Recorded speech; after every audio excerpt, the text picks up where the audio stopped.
Hi everyone, thank you for joining us today for this webinar exploring talent and talent mobility and in the role of workforce agility in work. Really looking forward to going through the session with you today. One thought, Dominic, is just maybe we can get people to say hello in the chat just to share where they are in the world. And I wouldn't be an Englishman without asking what the weather's like. It's beautiful and sunny here, which is a moment of uniqueness in the last year. It's like the first sunny day. So if you are and could just take a moment to go into the chat area, into the public stream, and just type hello and where you are in the world, that would be lovely to know where you are. So I think the chat is on the top right-hand corner of the screen. You should be able to click into the link and type into the public chat. And it'd be lovely to know where you are in the world. It's also helpful probably in terms of typing in questions and things like that. So, okay, so Dominic, we're with you today. We should sort of maybe kick off with the title and what this is all about. So I'll let you kick into that. If that's all right.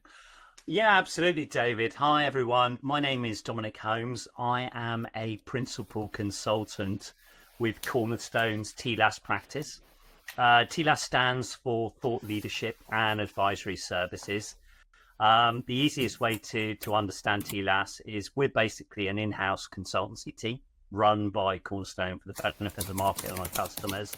And we're here to really simply do one thing, help talent professionals maximize the return on investment they get from their spend on talent. And David, pass the mic over to you to introduce yourself. Very kind. Thanks, Dominic. And I really appreciate it. And so I'm David Poing. I'm Chief Insights Officer at Fosway Group. What that really means is I get to speak to lots of you as customers, get to speak to lots of providers and consultants like Dominic, and try to understand what's making a success in the world of HR and the world of talent. And yeah, I have a very lucky job. I've been doing that for about 14 years. Must be too good a job to leave. And you know, it's really exciting times at the moment, David, isn't it? And you know, we've been speaking about this for a little while now. And here's what we've got planned to cover on today's webinar. First of all, we're going to look at a concept called workforce agility, and really zoom in on why there's some urgency in the boardroom for workforce agility solutions. We'll then sort of drop down into HR's role in implementing workforce agility, and then really look at how skills intelligence sits at the heart of those workforce agility solutions.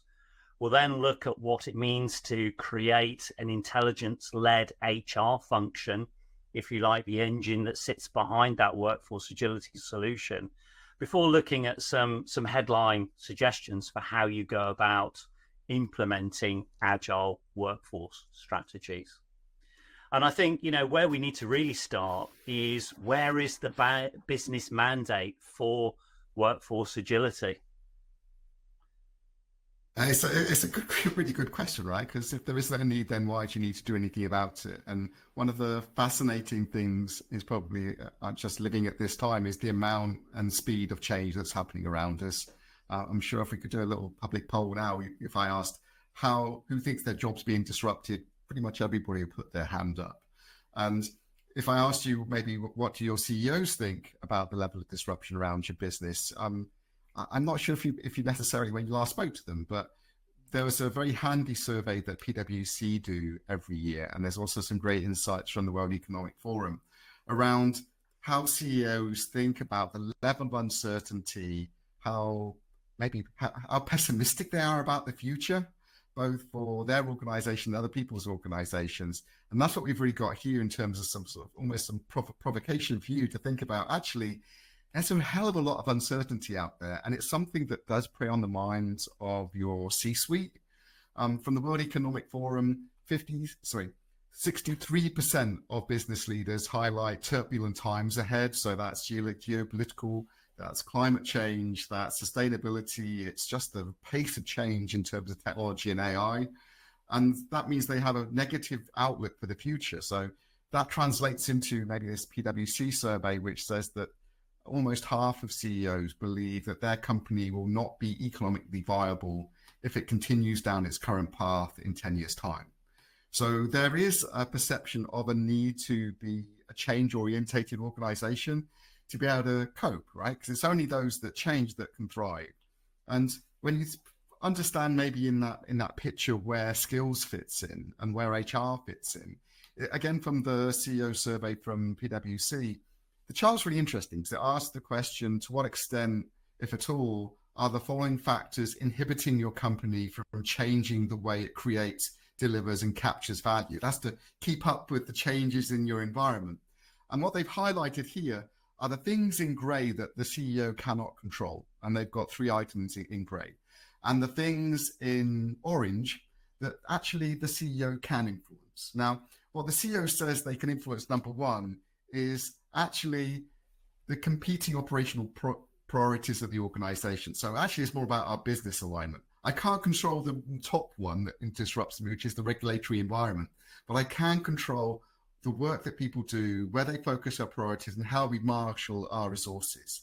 And the second one, well, third one in the list, but the second one in the things they can control is actually the thing that I worry about in terms of executing properly and coping with change is actually the lack of skills in my company's workforce. So it's focused by people, but I haven't necessarily got the people that I need to enable me to move forward. And again, in the CEO survey, they talk about almost half of CEOs saying, actually, it's the lack of skills which is inhibiting my business. It's inhibiting my business today, but it's also inhibiting the change that enables me to move forward. And I think it's an interesting thing, right? So it's the capability of our people, which is the bedrock for future success. And again, we've always talked in the past, maybe in terms of human capital and measuring that, but actually it's becoming even more real through skills. And that sort of relates to this sort of conversation about actually, in terms of how CEOs are marshalling the people and the money within their organization, how they structure and focus the priorities of the work that we do. Actually, in order to keep pace at the moment, about 20% of resources are being reallocated from where they were last year in something new this year. And what the guys at PwC say is that the connection between relocation, reallocation, reinvention, and financial performance. So actually reallocating people to work on the hot topics, the things that give you a differentiation in the market, is actually probably required to be more than 20%. And maybe that's going to grow beyond 20% in terms of resources that we allocated, just to keep pace with the competition or take a lead in our market. So there's a real sense of this is a very sort of bubbling cauldron of change, activity, and organizations trying to cope. And maybe I hope that's maybe reflective of where you are or in your organization. Maybe it feels a bit scary because of the volatility, but that is the modern world and we can't escape it. And I think that maybe leads us into the next sort of link really about, so what do you do about that? And what challenges are those things creating for organizations? So Dominic, tell us what those are. Yeah. So, I mean, what I'm hearing from that, David, is basically we're trying to run a business in an environment of, unprecedented disturbance, if you like, to business as we know it, but also probably the fastest rate of innovation as well. And that rate of innovation is only going to get faster. And when we sort of break that down and we hear about skills and we hear about what the C-suite need really to drive their business forwards, what I'm hearing is overall there's a future readiness gap. And obviously you talk about people being at the center of business. That translates directly into a workforce readiness gap. And I think certainly what I'm hearing is there's 3 underlying sources of what's creating that workforce readiness gap. You touched on one of them, and you talked about it being the second item in that list of where CEOs are focused, skills. And for me, that makes perfect sense, because basically if how we're supposed to be doing work needs to change, we need to focus on how that is getting done. And that's fundamentally for me what skills is about. It's not looking at just what's being done. It's fundamentally looking at how we're getting that work done. And that makes complete sense. I think the other things that really sit alongside that, and it certainly came out of some research that we did back in 2023, is the need to meet employees' expectations. Their expectations of work, certainly post-COVID, have fundamentally shifted. And they're also understanding the importance and the support that they're looking for from their employers to help them very much stay at the forefront of best practice. So employee expectations are changing. And then last of all, there's what is emerging as what we call a visibility gap. There's visibility in terms of the data we have about the organization and how that needs to really be interpreted to find the right course of action. And that's for lots of different stakeholder groups. So naturally, one, the employees, but it also goes into line managers, directors, and critically the C-suite. And you and I were talking about this earlier about how, there is huge value in simply understanding the skills that you have in your business today, the skills that you need for tomorrow, and understanding the size of the gap and fundamentally where you have that challenge and how significant that challenge is to your future plans. So I think at this point, it'd be quite interesting just to open a quick poll. And if we think about those three sources of, the future readiness gap, skills in terms of, are your employees, do they have the know-how to do their work the best way?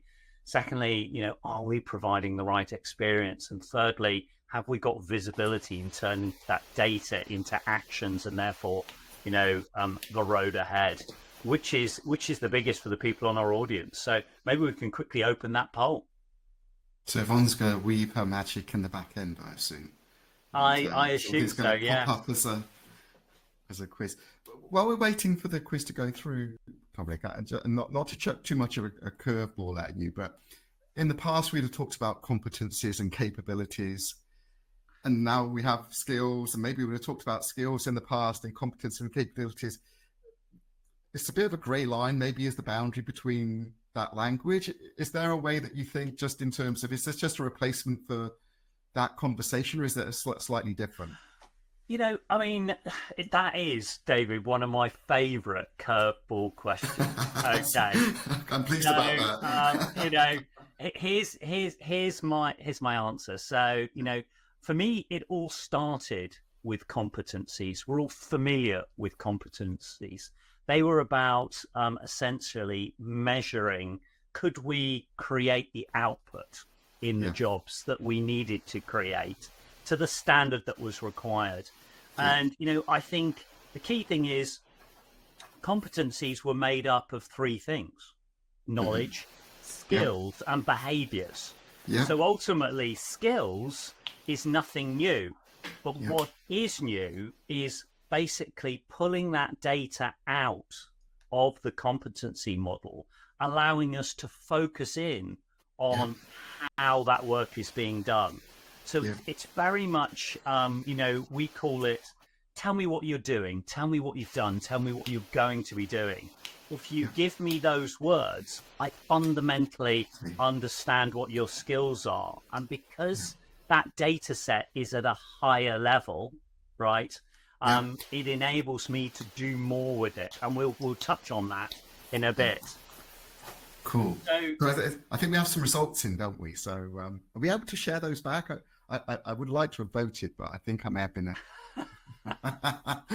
So I think the key thing there is 50% of people are saying skills is the biggest gap in their business, and I think that very much reflects, David, in terms of what we see in the market, because I think probably the natural order for evolving your talent proposition is to start with skills, move on to experience, and then ultimately leverage visibility to accelerate impact. What would you think about that? I think it's that they're so tightly intertwined, right? Because actually, to understand the skills is about also understanding the visibility, but neither of them come to life without having a great intuitive experience, which triggers that as part of being the way the organization lives and breathes. So maybe there's never a right answer in which one's the priority. Is just how you're going to weave them together, which is maybe the part of the secret sauce. So if you're starting with the experience, then you are going to get to the thorny bits around skills a bit at some point, and understanding that visibility is part of releasing the experience. Marketplaces and the whole sense of understanding where you should go doesn't really work without having intelligence or visibility behind it. So I think it's a great question, because it just gets you to think a little bit. So what other part of the jigsaw puzzle should I also be playing with? Yeah, absolutely. And I think it's that need for a connected solution actually is the key to unlocking that workforce agility. And we can look at that a little bit more as we progress. So, having really established why this is so important for business, the pace of change, the level of disruption, the need to react to keep that viability of the business, as highlighted by that PwC survey. I think one of the things that's really interesting to ask is, what is HR's role in delivering that workforce agility solution, and ultimately looking to close those three sources of that workforce readiness gap. And these are the four things that certainly when I talk to people and talent leaders, as I work my way around the business, these seem to be the main four things that companies are saying we need to focus on next, to basically create that workforce agility that's going to help us adapt to change and close that future readiness gap. Now, I think number one is no surprise. Ultimately, over half our audience said that skills is where they see the biggest source of a gap. It was also where the CEOs were saying they saw the biggest gap in terms of future readiness. So being able to develop the right skills more quickly than we are today, no surprise that that's there. But I think it's 2, 3, and 4 where I'd sort of like us to sort of perhaps explore a little more, because for me, they're bringing, I would say, additional dimensions to what good looks like today. And if we sort of take the first of those, really designing the workforce you need today and tomorrow. If we think about this, we talk about the pace of change, the level of disruption, getting the right skills in the right place, but 6 months or 12 months later than when the business needs them to be in place, that's going to be a significant commercial disadvantage for your business. So for me, it's really about how do you start to look further than the next 12, 24 months? And critically, how do you start to align, if you like, the skills build that your employees are doing today? So they're not ready for the jobs of today. They're ready critically, or they're getting ready critically for the jobs of tomorrow. And that's where I think, career pathing is a fantastic opportunity to really step forwards and start to sort of really make visible. You talk about, bringing together those three key concepts in one place, but making visible what the skills that your workforce are going to need tomorrow, so they can make a start on building those today, so they're ready just in time. And critically, the business is well positioned to react, and it has that underlying team capability that it needs when it needs it. I think Dominic, yeah. I've got a question for you, and I'm sorry and this is so interesting, man, because I think it's that sense of who's leading this in the organization as well. So Yes. Is it the talent and resourcing team? Is it the learning and development? Is it the career development sort of employee value proposition team? Is it a specific skills function? Because they got effectively trying to work out where do people start in that journey a little bit. Yeah, and I think that's where, so again, and that sort of ties in with a third point around the need for business partnering. So, for me, the latest thinking is saying, do you know what? The HR team can prime the pump in terms of ultimately profiling people for skills, profiling roles for skills, profiling content, careers for skills. But ultimately, the more accurate that data, the more return on investment you're going to get from this focus on how the work is getting done. And ultimately, it's the subject matter experts and the line managers in your business that, I think have ultimately the key to making sure that that data that's initially set up by HR is kept live and kept current. And that's one of the reasons why it's just so important to get business mandate to sort of make this investment in building workforce agility, because you're going to need to take the whole of the workforce with you and effectively get everybody contributing to that business critical data set. Interesting you say that, because I think what we've seen from our research and conversations with organizations who started to explore more of the skills-based organizations, the people who seem to have made the most progress are those from a more talent acquisition side and Yep. resourcing.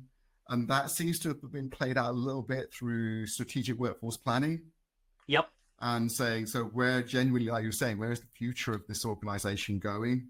And then it seems to sort of trickle down a little bit and then start to create a little bit more of a, it's almost like watching the crystals grow, right? Because it's not just in one place that it starts off. Then suddenly it sparks a little bit of a fire, maybe, if I can switch analogy, into the talent development and the learning team, thinking, okay, that's the currency of the organization. But trying to make sure these things flow and join up is probably one of the big challenges, isn't it, across each one of these?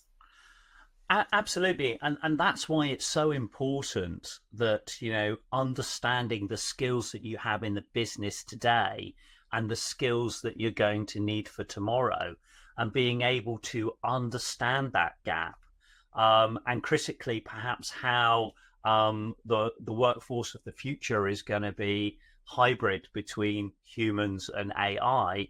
And basically, when you've got that bigger picture, you're taking an over the horizon perspective with your workforce planning. You can then push that into talent acquisition.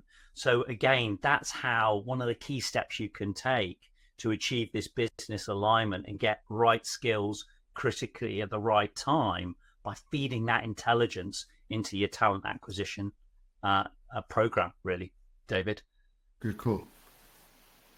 So that's, if you like, the first thing really to focus on, this right time advantage.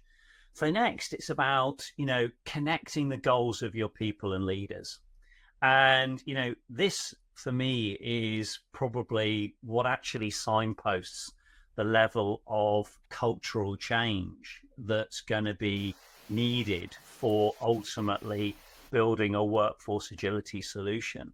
Because I think businesses are waking up, and businesses are where they're telling you what you need to have. I think such is the level of change that they're needing to react to. I think businesses are really waking up to the fact that actually we need to unlock if you like, the power of the collective minds. We need to be basically empowering our workforce to make decisions really around what's needed to succeed in terms of skills, proficiency, how we get the world of work done. Because ultimately, if they're looking to sort of apply a waterfall approach and control that from the center, they're always going to be reacting too slowly. There almost needs to be this passing of responsibility, in part to the power of the crowd. So I think it's really important to achieve that we partnership, where we're unlocking the power of the collective. To do that, you need to bring in the me. What am I looking for from the world of work? What are the direction that I want to take? What are the skills that I'd like to acquire? And help me show how I can align those so that I can have maximum impact, both in terms of my personal potential, but the contribution that I'm making for the business. And I think really it's about re-engineering a partnership at scale between your workforce and the direction of the business. I mean, interestingly, is this sort of theme about, I mean, some people call it democratization, ultimately putting more power closer to the areas of the business that need to change. Is that something that you're coming across, David, in your work? Yeah, very much so. And I love this model. And I love it because it looks very much like one of the models we have as well. So, and I'm not saying where we got it, David. no, no, no. But again, it's picking up on with slightly different words, but it's converging on the same sort of mentality, really. That sense of we really meaning being a great place to work, which covers off that experience side, right? And then the U, we talk about organizations wanting to optimize themselves, right? So right people, right job, right skills, right processes, right innovation, right leadership. It's all the things that make work just seamless and flow and drive high value, which is also that we, it's all about creating value. And then on the me side, it's what drives really high engagement, and we use the word energize. So what energizes people? What makes them wake up in the morning and think, do you know what? I'm really, really looking forward to today. And that could be a result of great leadership. It could be as a result of having the right skills and knowing that you can really be your best person at work. But it's also about having the right engagement, right collaboration approaches. And actually the skills comes into this sort of way of almost engineering work to drive better value. But having that both-sided view of the employee and your stakeholders' outcomes, I think is a super way of making sure that you are really right-sizing what you're doing. Because if you've over-focused on the employee experience, then you may have missed out on your stakeholder drivers, what's that optimizing work, where that's taking the future. Yep. If you've overemphasized the corporate strategy and the optimizing of work, you may have forgotten about actually how are people engaging with this and what's the level of engagement within the workplace? What is people's energy? Because ultimately we know that actually when you work with people who have all the skills, that doesn't necessarily mean success. If you work with people who've only got a lot of enthusiasm, that doesn't necessarily drive a great deal of success either. Happy, wonderful place that doesn't make much money or deliver much customer satisfaction. But if you bring those two things together, then actually that creates a really special place. And it's that intelligence layer that you've got at the bottom, which is, so how do you know how energized people are? How do you know that you got the right people in the right time being optimized? That's where, again, that sort of that sense of we have to be intelligence led now to be successful.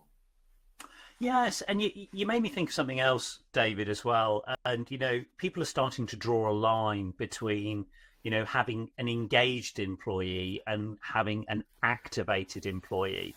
Yeah. For me, that very much resonates with this energy thing, because ultimately, such is the pace of change, we're going to need, to harness the power of our subject matter experts. We're going to need them creating content, forming channels, finding ways of upscaling their expertise. For me, that's the whole energy activation theme coming together.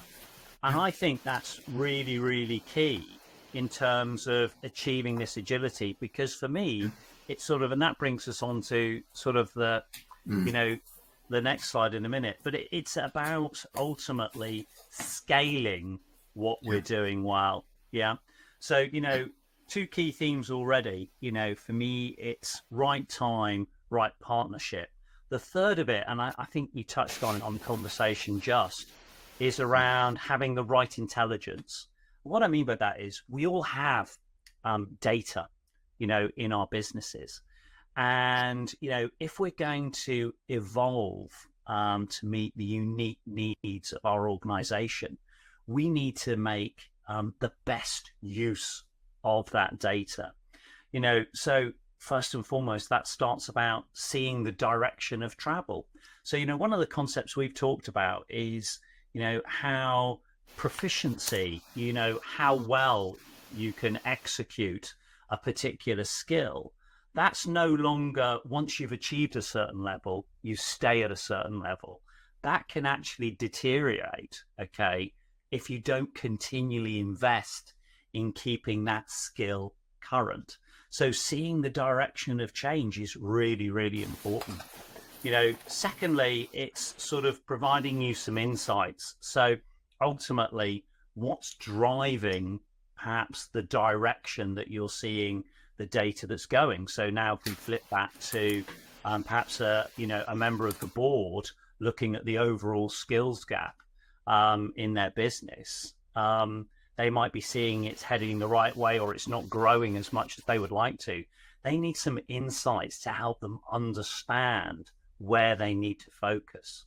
Then comes really some intelligence. And for me, this is, the key layer where basically the maturity of your use of data is helping you narrow down the direction that you need to take to address the drivers, to address the direction that you see. And then the last one, and I think for me, this is a bit of a new one, but it's very much what I call smart delivery. Ultimately, we're all really, really busy. And it's important that when, the data is brought to us and the intelligence that data is giving us, it just brings the intelligence we need in that moment, in the flow of our work. And, that's what, we're starting to understand by what I would say as a concept is the right intelligence. So taking our data and giving us visibility of what needs to be done, helping us take the right direction, but only bringing that intelligence to us at the point that we need it. So for me, when I start to think about workforce agility, and the clear business difference it's going to bring, for me, there are three key differences between probably what a lot of people regard as best practice right now. Best practice right now is developing the right skills and getting them in the right place.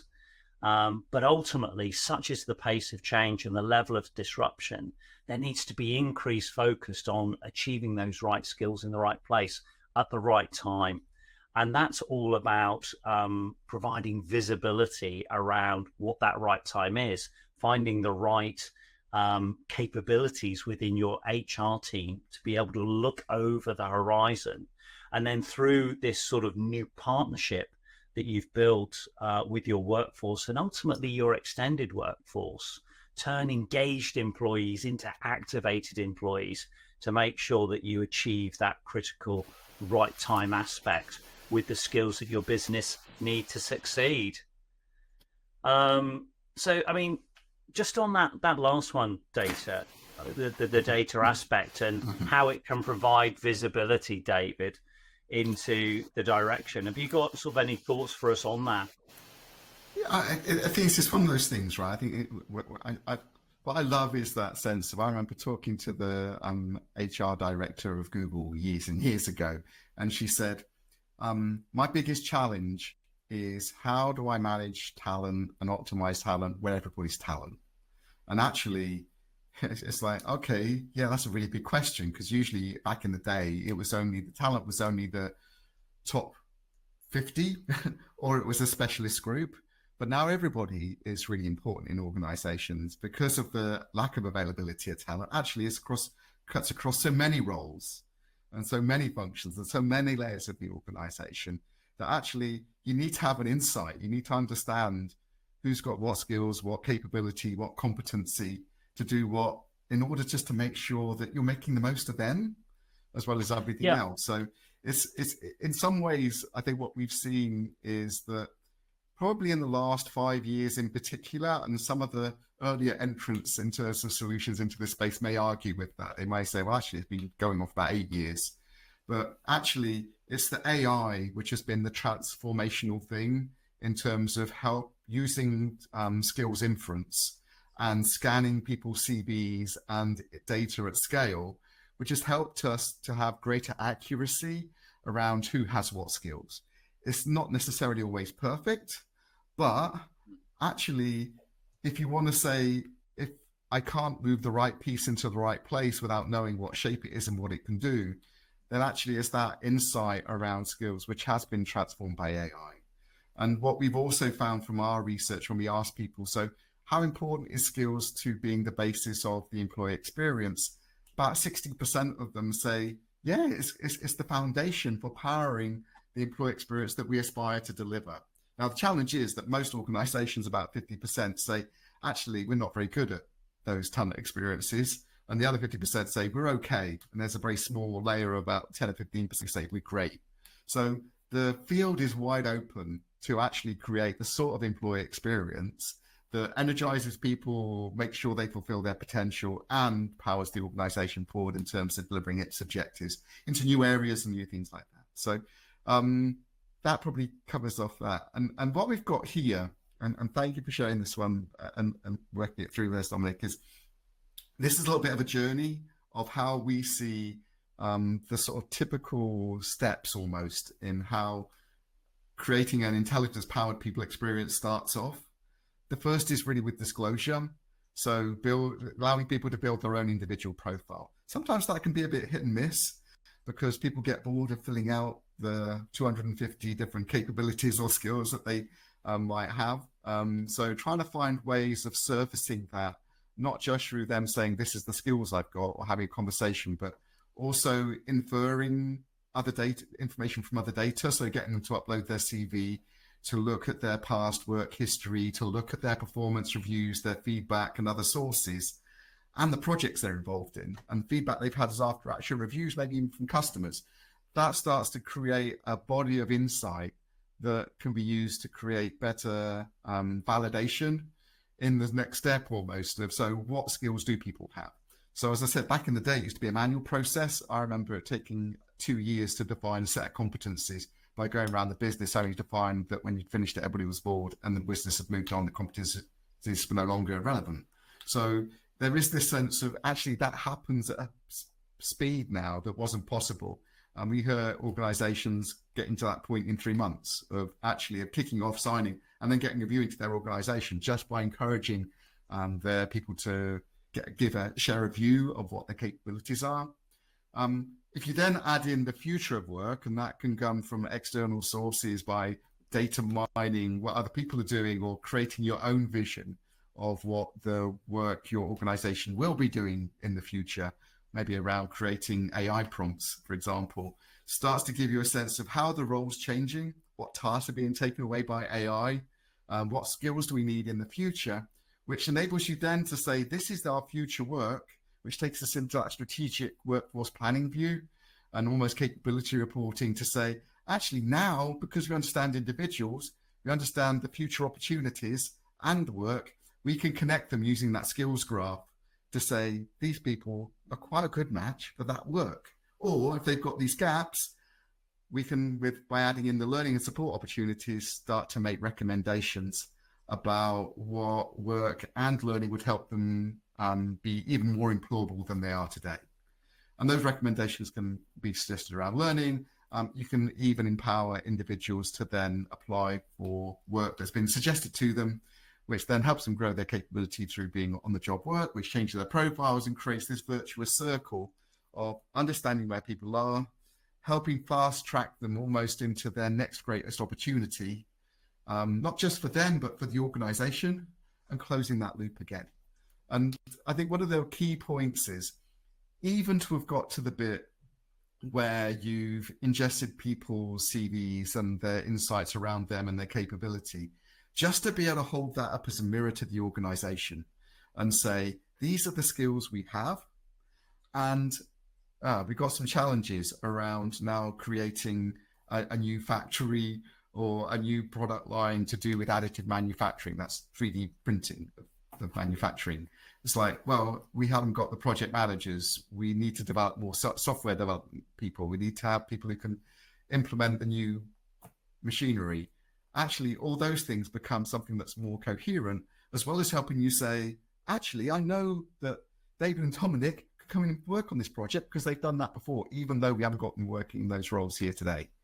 So there is a really nice virtuous circle all the way around there. And I think so there's moments of value no matter where you start. And probably the key thing about that sense of thinking about adding future opportunities, that future work, that really triggers the strategic conversation with your C-suite to say, what do we need to be doing in the future? What people do we have now? And how do we bridge the gap? And what does it mean for our existing workforce? So I hope that makes sense, Dominic, and I don't want to use up too much of your oxygen. No, it absolutely does. And I think what's really interesting about that, David, is what you're talking about is implementing the next generation of talent.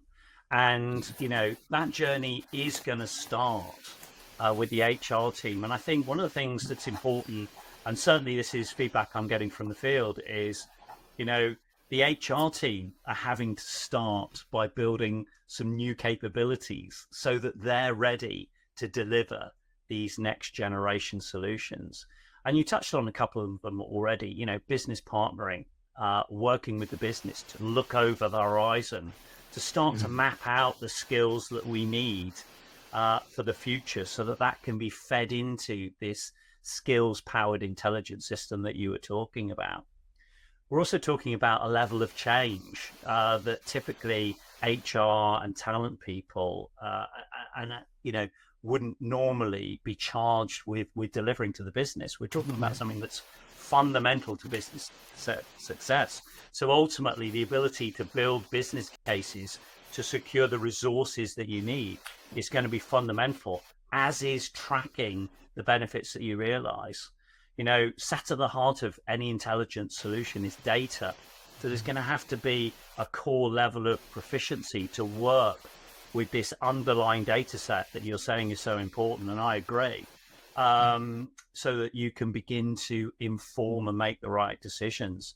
Then critically, you're going to have to shout about your success. But you're not going to be shouting inside the HR community. You're going to be shouting across the business.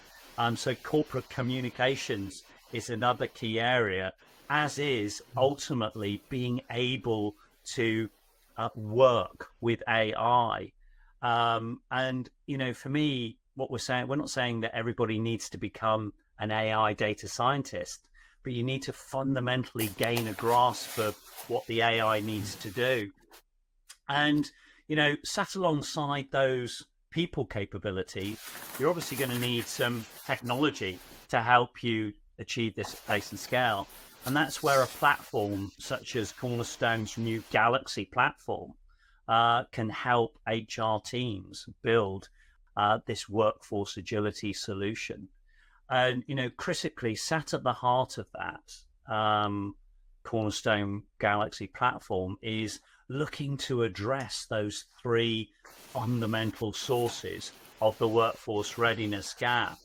And what we've really looked to do is to basically map those onto three fundamental solutions that are specifically targeted at addressing those. So Cornerstone Learn, that's all about closing the skills gap. Cornerstone Elevate, that's all about helping meet employees' future expectations of work. And then critically, Cornerstone Transform, that's all about providing visibility about what the data is telling you so that you can start to operationalize this intelligent skill solution that you were talking about. And critically, right at the heart of it is the things that we've been talking about. So data, skills, and AI to really help with that heavy learning. We've recently acquired Skyhive, which is going to very much sit at the heart of that solution in terms of taking that market data and providing the skills intelligence to provide that overview that you were talking about so businesses understand that gap, and critically providing some external benchmarking so that you can start to see and gain some intelligence about the skills that are over the horizon for your business. We all are bringing our expectations as consumers into the marketplace. So again, part of that Cornerstone Galaxy proposition is immersive learning. And there's some really powerful metrics that come with immersive learning solutions. And for me, first and foremost of those is basically it is 4 times faster to train. So ultimately, I then always say train for what? And this is for me where it becomes very, very real. And, what we're ultimately looking to do is unlock human potential, but human potential that's aligned to the direction of the business. So what I'm saying is imagine bringing together, if you like, that skills intelligence with that immersive learning, and basically bringing that together to help you see your future or future possible directions within your organization in terms of the opportunities that are there for you to develop. So, ultimately, what we're talking about is helping HR teams to really unlock that intelligent skill solution that you were talking about, David, at pace and scale using, AI data skills driven solutions that span the entire learning experience. Yeah. And I was So, really pleased to see that you'd acquired Skyhive. And from an analyst point of view, it's something that we've been beating you up for probably the last 2 or 3 years about the external market insight, because actually what you've got now is that complementary view of this is what's happening in the overall talent marketplace globally in terms of the available talent pool of all workers, as well as then complementing that with this is the people you've got inside your organization, which yeah, starts to feed some really interesting insight around what's the cost to hire, what's the availability of people, how can I backfill, what's the regional spread, actually how valuable are my people really? You might find you've got some of the leading people in the world work in your organization, and it gives you that highlight, especially if it's in that future focus. And that future focus is so incredibly important in driving stakeholder engagement. But we're going to take you through a little bit of a 7-step plan, sort of just to think about how you build success around adopting maybe, some people talk about being skills based. I like the phrase that I've heard from Carl Weston, which is being skills powered. So it's making skills the real engine of the organization, because it gives you a sense of purpose, right? Having power for a purpose, right? So that's, I think, a really useful sense of direction around this. But genuinely, these are the 7 steps that I'd maybe suggest a little bit in terms of how you address this particular problem, and maybe starting from left to right, sort of just working your way through.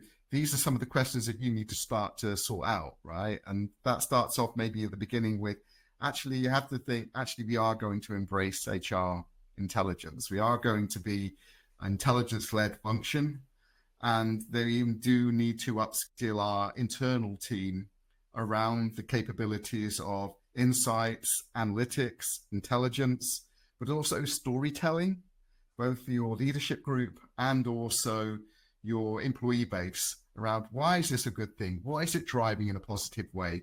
Why would we even think about doing this? And having the focus on individuals and their moments of transformation to bring it alive to everybody else. So that's one thing that I'd probably pick up as being, you can go on this journey, but do get yourselves up to speed, because people will ask you about AI. They will ask you about analytics. So upskill yourselves first. The second, and maybe this is based on you upskilling yourselves a little bit, is assess your HR system maturity. So go through your system stack, think about what layers you have in it, how skills connect from one place to the next, and understand if there's any breaks in the chain or any weaknesses within your current architecture which will inhibit you from powering the sort of workforce agility and flexibility and insight to make better decisions about your people at the end of the day, both for them and also their HR leaders and them as individuals. Do a quick assessment, right? That could be as simple as 2 columns, yes, no, or you can add in a RAG status if you wanted to. just to give yourself a sense of what would we need to potentially change in order to help us move forward. There may be some legacy platforms that may be holding you back, or actually maybe waiting for some certain legacy platforms to catch up to enable you to release some of that capability. So I'll give you a view of the lie of the land. The next number 3 is really connect with those business drivers, understand your context, understand your business drivers around workforce agility. Back in the day, and I'm not sure how relevant this is to you as organizations, is people used to have transformation offices. They used to have an air traffic control center for these are the major projects in our business, our organization overall. We're making sure these are aligned. So do talk to that sort of group, whether you have a transformation office, whether you have a IT group. Do go and talk to the key leaders, the key business owners in your business to say, where do you see this organization being in 2 or 3 years' time? What sort of people do you need? And how is that changing? And think about that capability for the future. What new technologies are disrupting us? What enables us to get there? But also what's the impact for our existing workforce?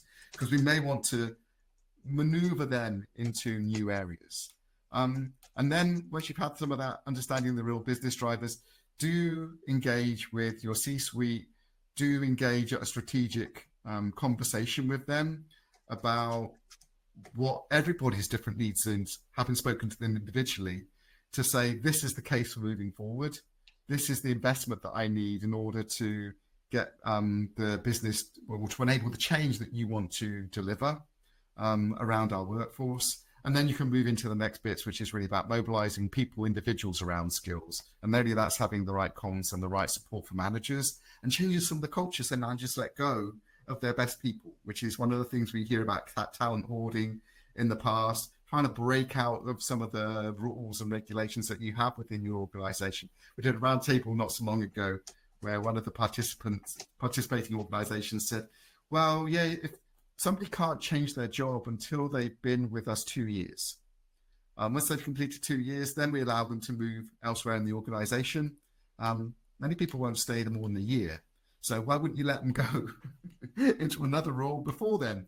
So just critically appraising some of your existing processes, make sure they're in conflict with where you want to take this. But think about that and do connect with individuals' priorities and where they want to go. And that's one of the joys, I think, of some of the platforms we're starting to see emerge is actually they ask people for their career aspirations as part of that diagnostic.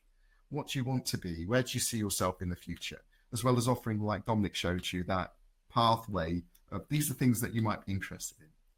And then just going through enhancing the people processes using skills, that comes out of it. And then just making sure you measure success, as you said before, Dominic, actually maybe working with some willing partners to prove success is something that enables you to build the motivation and commitment from others. So do track business initiatives, do track business change. At the end of the day, it's not about the numbers that you can deliver. It's more about the transformation that you can enable through closely working with your business stakeholders. That was a whirlwind. That absolutely resonates, and I think, to be fair, we could have spent a whole hour just looking at that process. And I'm going to jump over the poll really in the interest of time, because we're nearly at the top of the hour. But for me, the big message that comes out at looking at that process is really the need to get the business to be the sponsor of this initiative, to get their advocacy. We've obviously covered a lot, and I would like to sort of just give us the chance for sort of a bit of a wrap up and final thoughts. I mean, for me, what we're saying is, what we're hearing from the market, all the research is pointing to a workforce readiness gap. There are 3 key areas to that: the skills that the operations of the business needs, the experience that the employees need to be part of your future, and critically, the visibility we need around data to be able to turn that into intelligence and be able to take this strategic perspective. And it's ultimately by bringing those 3 together that we're able to build the workforce agility to ultimately close that workforce readiness gap. what is the workforce agility difference compared to where we are right now? For me, it's about bringing right time to when the skills are ready, the right partnership with your employees to generate that energy that David was talking about, to basically turn them from engaged employees into activated employees, to really accelerate the pace of personal development, and then really unlocking the intelligence. That excellent diagram you showed us, or framework, I would say, David, for what you need to put in place to really operationalize that and close the loop to make the workforce agility you create continuous workforce agility. Hopefully people will want to know more. This is a fantastic read. It's your Fosway paper, and there is a QR code so that people could take a look, where really I think we take a look at, you, David, and Fosway take a look into the subject in a lot more details. I don't know if you've got any closing thoughts for us around that paper that you'd just like to quickly share. I think just to take away, and I was on stage with some guys last week from EY, and they've done some studies into the impact of skills and workforce agility on their organizations that they work with. And they found that those organizations that adopted a skills-powered approach were almost 3 times better at executing change than other parts of that business or other organizations. So this isn't just a theoretical thing. It's something that's driving real business capability and the ability to embrace the future in ways that maybe organizations haven't been able to in the past. Yeah. And, I think that sort of gives us an opportunity for just quickly checking in on the chat, and seeing if there's any sort of last minute questions in the few minutes that we have, while we're waiting to see if anything comes through on chat that we need to quickly cover off. I just want to say that there's some details about what's coming up at Cornerstone. So 21st of June, we've got our next webinar in terms of unlocking limitless potential of people in local government.